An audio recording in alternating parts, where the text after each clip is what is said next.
Bonjour, bienvenue sur cette petite vidéo qui a pour objectif de vous présenter les règles du jeu Canal du Midi. Tout d'abord, je vais vous expliquer un petit peu le principe. Il faut se replonger 350 ans en arrière, lorsque Louis XIV décide de construire le Canal du Midi et charge Pierre-Paul Riquet pour le faire. Vous, en fait, vous allez être l'un des ingénieurs qui allez accompagner Pierre-Paul Riquet. Et le but du jeu, c'est que vous arriviez à contribuer le plus possible à la construction du Canal du Midi pour avoir de la notoriété à la fin de la partie. Alors comment ça se compose ce jeu? Au niveau du matériel, vous avez des cartes ouvriers qui se trouvent ici, c'est celle-ci. Des cartes tronçons du Canal du Midi, il y en a 9 qui vont de Toulouse jusqu'à 7.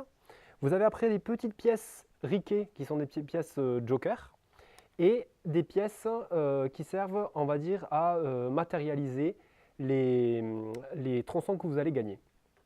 Voilà pour le matériel du jeu et vous avez après une petite carte d'aide du jeu qui vous sert un petit peu à vous repérer si jamais. Après, rapidement, la mise en place. La mise en place est aussi très simple. On mélange les cartes du Canal du Midi. Alors là, pour une première partie, on va les faire un petit peu par ordre croissant. C'est-à-dire qu'on va commencer par Toulouse et on va finir par 7. Mais après, vous avez aussi des variantes, je vous expliquerai à la fin de la vidéo, où vous pouvez aussi mélanger ces cartes tronçons pour avoir un petit peu voilà, des choses différentes. Donc on les met au milieu de la table, ces cartes tronçons. Ça, je vais les enlever parce qu'on va faire une partie à 3 joueurs. Donc je vais enlever le joueur bleu.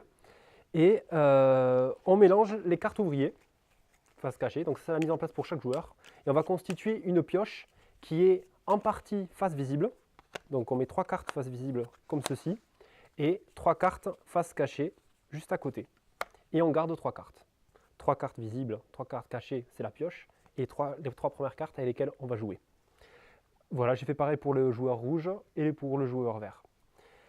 La mise en place est de telle façon. Et après, on prend chacun, bien sûr, 2 jokers. Que je vous explique après tout à l'heure comment ça marche. Et ces jetons qui servent un petit peu à matérialiser les tronçons qu'on va gagner. Voilà pour la mise en place. Maintenant, le fonctionnement du jeu. Comment ça va se passer? Il y a plusieurs étapes. Tout d'abord, on découvre la première carte du canal qu'on va construire. Donc ici, il va s'agir de la première qui est Toulouse.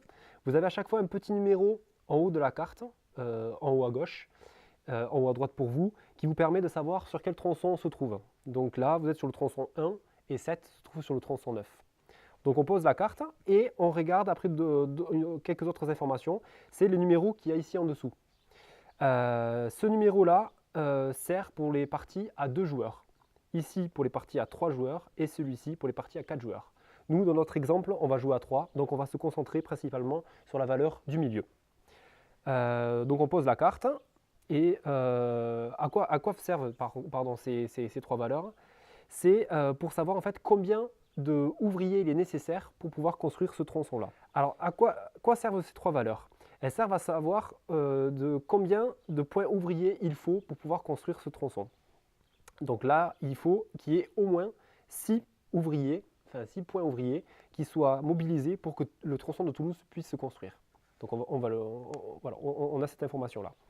Une fois qu'on a posé la carte, qu'on a révélé le tronçon, chacun va jouer avec ses 3 cartes restantes et va choisir une carte et la poser face cachée. Donc le joueur vert va le faire aussi, le joueur rouge aussi. Donc vous avez les 3 cartes face cachée qui sont devant la première carte. Étape numéro 2, on dévoile. On regarde ce qu'ont joué les joueurs. Donc ici, on fait une simple addition. Moi, joueur jaune, j'ai joué 4. Le joueur vert a fait 6, donc 10. Et le joueur rouge, 3. Ça fait 13 en tout. On a 13 points ouvriers pour construire la carte de Toulouse. Donc on en a suffisant. On en a même voire 2 fois plus. Mais c'est pas grave. Et donc, premier enseignement, c'est qu'on peut construire ce tronçon-là. Celui qui va du coup gagner ce tronçon, c'est celui qui aura mis la carte la plus élevée, et c'est le joueur vert qui va du coup mettre son petit jeton sur la carte et matérialiser qu'il a. Les cartes qui ont été jouées, après, on les défausse et on les met de côté. Voilà à peu près le fonctionnement du jeu. Principalement, ça fonctionne comme ça. Je vais juste vous expliquer comment fonctionne après la pioche. Donc on va révéler la seconde carte. Une carte qui est un peu plus difficile à construire puisqu'elle vaut cette fois-ci 12, c'est le seuil de Nourouz. Et avant de jouer, chaque joueur peut choisir de piocher soit une carte face ouverte ou soit une carte face cachée de sa pioche. Donc moi, par exemple, je vais choisir de piocher une carte face cachée. Je la rajoute à ma main. Le joueur vert, pareil. Et le joueur rouge peut choisir, par exemple, de prendre une carte de face visible de sa pioche et du coup devra révéler la première carte de sa pioche face cachée. Voilà. On se concentre tous. On met du coup chacun une carte. Deuxième tour.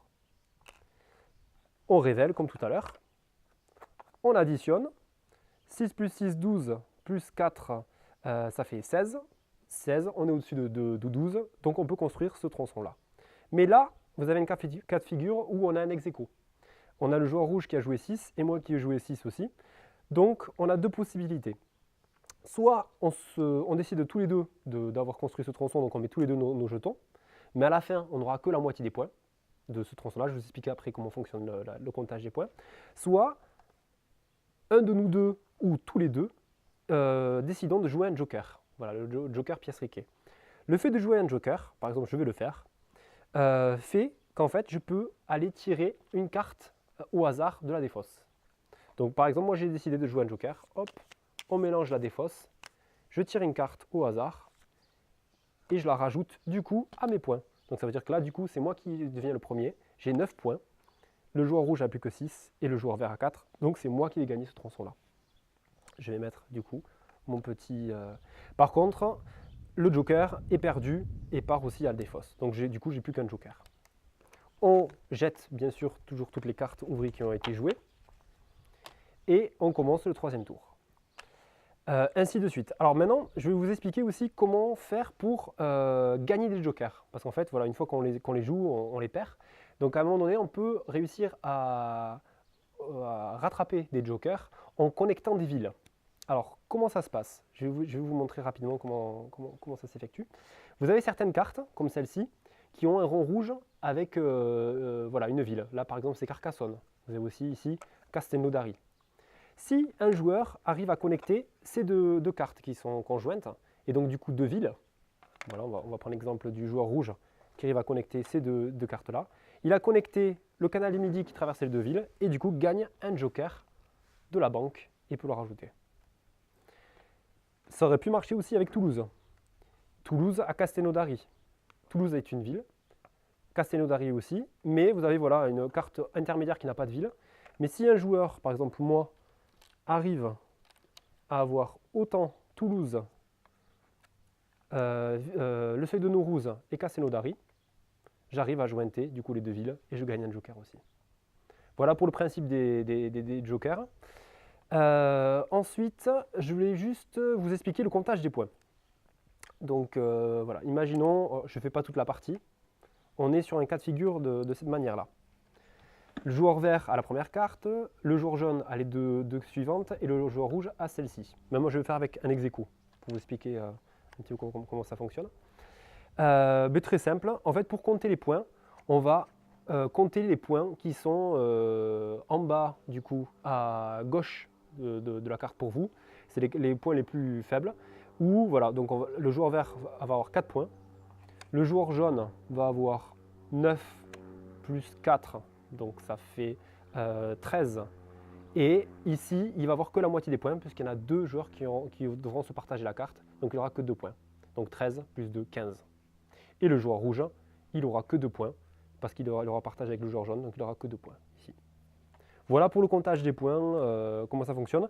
Alors le comptage des points aussi, on compte les jokers qui nous restent à la fin de la partie. Donc là par exemple, moi j'aurai 2 points de plus. Le joueur rouge, il aurait, vu qu'il a 3 jokers, 6 points. Et le joueur vert aurait 4 points de plus aussi. Voilà pour le comptage des points. Vous avez des cas de figure parfois qui peuvent arriver dans le jeu. Je vais vous expliquer aussi. À un moment donné, il se peut qu'un tronçon ne puisse pas se construire. C'est-à-dire que tout le monde a joué. Par exemple, moi j'aurais joué un 0 pour cette carte-là de Castelnaudary. Ici, le joueur vert aurait joué 2 et le joueur rouge aurait joué 1. Donc on voit bien que là, ça fait 3 et 0, donc que 3 points ouvriers pour 6 points nécessaires. Donc si ce cas de figure arrive, vous pouvez avoir deux options dans le jeu. Soit vous décidez que vous avez perdu collectivement la partie, puisque le canal du Midi n'a pas pu se construire, ou alors, pour pas que ce soit quand même trop ennuyeux et trop frustrant, vous pouvez faire d'ici là de la manière suivante, c'est que vous mettez cette carte en stand-by.